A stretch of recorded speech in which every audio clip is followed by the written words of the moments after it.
Good deal, B.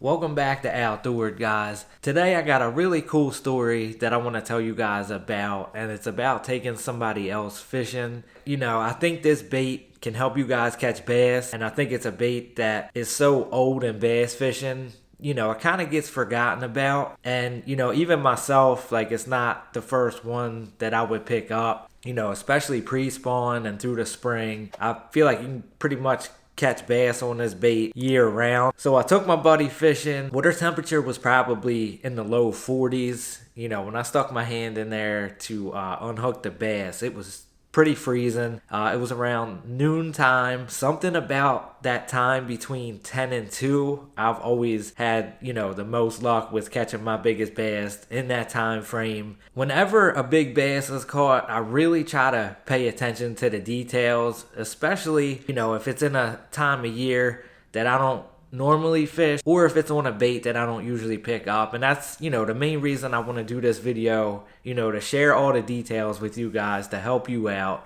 So we were fishing a particular reservoir. I had a spinnerbait tied on. He was fishing some other stuff. You know, we were only there, I think, about 3 hours, maybe a little bit more. It's super hard to cover water, so using a spinnerbait to cover water and just find fish kind of narrows it down for you, especially as a bank angler. And, you know, we were fishing a 2,500 acre reservoir, so you try to hit them hot spots and try to just do it by process of elimination. It was awesome. He was able to, you know, break his PB with this fish, and that just made me even more happier than me actually catching the fish. Even I told him, I said, even though I'd have loved to catch that fish, you know, I couldn't be more happier for him. You know, that's what it's all about, is taking somebody else fishing and sharing that passion and excitement. It was a 5.5 pounder, and you know, where I'm from, that's a trophy fish. She was full of eggs.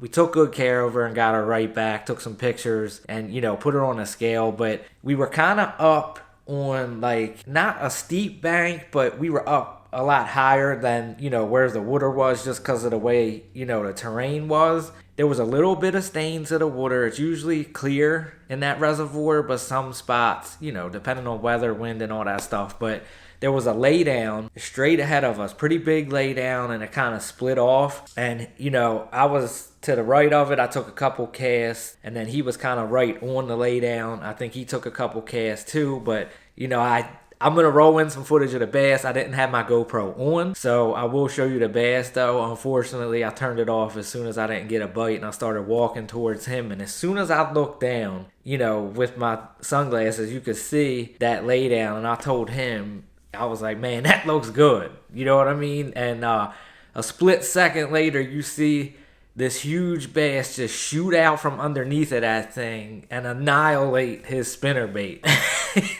I told him, I said, I don't know how you didn't blow your rod up, because he's got so excited he reeled down and then just boat flipped this thing up on to the bank, which was, I don't know, 6 feet maybe higher, 5-6 feet higher than where the water was. So I'm like, I don't know how he managed to accomplish and land the fish on a spinning setup. You know, his spinnerbait held up as well. It didn't break or snap. He was fishing braid, so I think that helped. But he got her in, and it was just a memory and a fish that both of us will never forget. And, you know, like I said, that's what it's all about.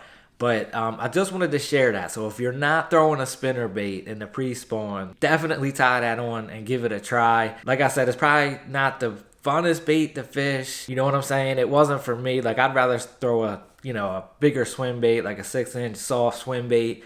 But that day, you know, I was going to truly commit to that. Two other important things. Like, I always try to learn from fishing, especially when a trophy bass is caught. But it was March 8th. So first week of March. And also, I just was glad that we were throwing the right bait for that day, and we actually got on a big fish. There was a cold front coming the next day. So I think all those things, I was trying to explain to him, I'm like, a lot of things went right. Like, a lot of the conditions were set up, you know, to catch a nice fat pre-spawning bass, because it doesn't always work out that way. And I told him, I'm like, I was there a couple times prior, not in that exact spot, but during the week. And, you know, I didn't get any bites, but I also wasn't fishing a spinnerbait. So where that laydown was sitting, it was kind of like, it kind of split. Like there was a cove to our right and like a finger to the left. So this particular spot I've never been to on the reservoir, but it made a lot of sense to where she was sitting, because where she was sitting, that cove wasn't far away. I'm pretty sure, you know, there was deeper water close by, so she could pull up or pull back depending on the weather. She was, I feel like, already starting the stage. You know, when that water temperature was right, she was gonna pull up to that spawning cove and do her thing. Pretty open water right where she was. It wasn't real windy that day. It was like a slight breeze, but where she was at was protected. There wasn't really any like surface wind on the water at all. It was actually pretty calm where she was sitting. The moral to the story is don't sleep on a spinnerbait. It catches hogs still. It's a super old lure.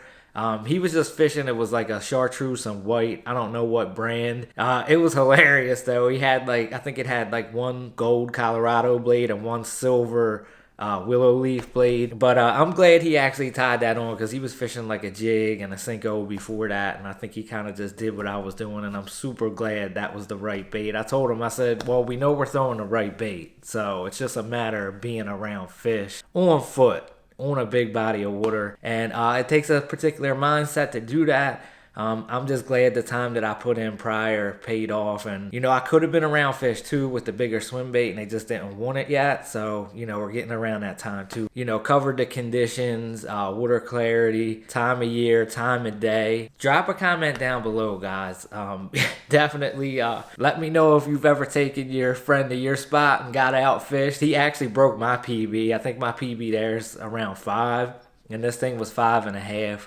What a beast though of a fish. Beautiful bass. Super happy for him. You know, I'm super happy that I was a big part of that as well, even though I didn't catch it. Yeah, guys, that's it. Give this video a thumbs up if you liked it. Drop a comment down below. Let me know if you've ever been outfished by your friend in your own spot. Ring that notification bell too, guys, so you get all my content as soon as it drops. Until the next one, you have officially been outdoored. Right back under the log. Did she really? Yep, right back to it. She must, yeah. Always hit that wood. You know what I mean? That's a big deal.